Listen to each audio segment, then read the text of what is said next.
ہندوستان کی روہنگیا مسلمانوں کے خلاف مہم۔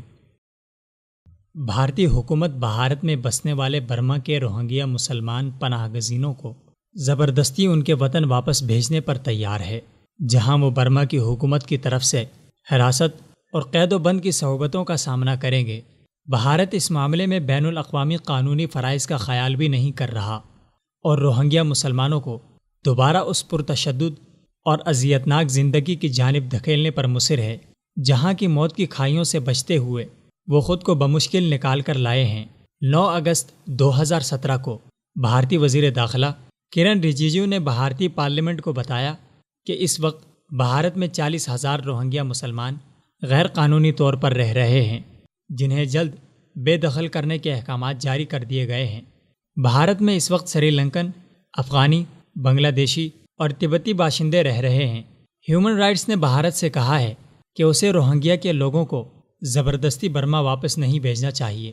اس وقت بھارت میں بسنے والے 16,500 سے زائد روہنگیا مسلمان یونائیٹڈ نیشن ریفیوجی ایجنسی کے تحت رجسٹرڈ شدہ ہیں۔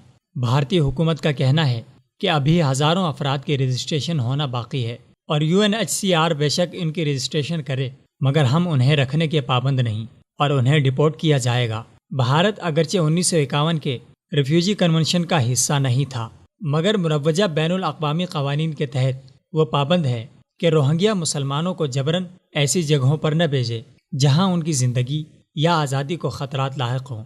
2016 سے جموں کے روہنگیا مسلمان انتہا پسند گروہوں کے ہاتھوں تشدد اور انتقامی کارروائیوں کا نشانہ بن رہے ہیں، جن کا مطالبہ ان کا بھارت سے انخلا ہے، اور کچھ گروہ یہاں تک کہتے ہیں کہ اگر حکومت نے انہیں نہ نکالا تو وہ ان پر سرعام حملے کر دیں گے۔ دسمبر 2016 میں وشوا ہندو پریشد نے روہنگیا مسلمانوں کو ریاستی خطرہ قرار دیتے ہوئے انہیں ہندوستان سے نکالنے کا مطالبہ کیا۔ Jammu and Kashmir national Panthers group نامی ایک گروہ نے روہنگیا مسلمانوں کے خلاف ایک مہم چلائی اور شہر بھر میں بل بورڈ نصب کر دیے، جن میں روہنگیا اور بنگلہ دیشی مسلمانوں کو بھارت چھوڑنے کا کہا گیا تھا۔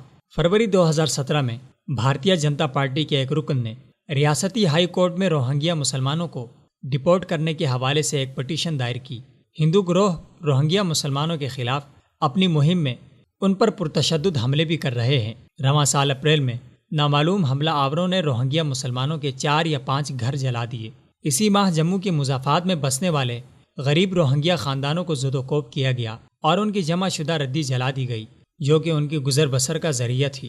ان حالات کا موازنہ اگر پاکستان میں بسنے والے افغانیوں سے کیا جائے تو یہ بات واضح ہوتی ہے کہ افغانستان کی آزمائش کی گھڑی میں پاکستان نے تقریباً 30 لاکھ افغانیوں کو کشادہ دلی سے خوش آمدید کہا اور اپنی زمین پر رہائش اور روزگار کے مواقع فراہم کیے۔ آج ان افغانیوں کی تیسری نسل پاکستان میں پل رہی ہے، مگر بھارت میں بھارتی مسلمانوں کے علاوہ روہنگیا اور بنگلہ دیشی مسلمان بھی ہندو قوم پرست غنڈوں کے مظالم سے محفوظ نہیں، جن کا ایک ہی نعرہ ہے کہ ہندوستان میں رہنا ہے تو ہندو بن کر رہنا ہوگا، مگر یہ ہندو شاید تاریخ کو پھر سے دہرانا چاہتے ہیں اور ان کا متشدد رویہ ہندوستان میں پھر سے کسی نئے مسلم ملک کی بنیاد ڈال سکتا ہے۔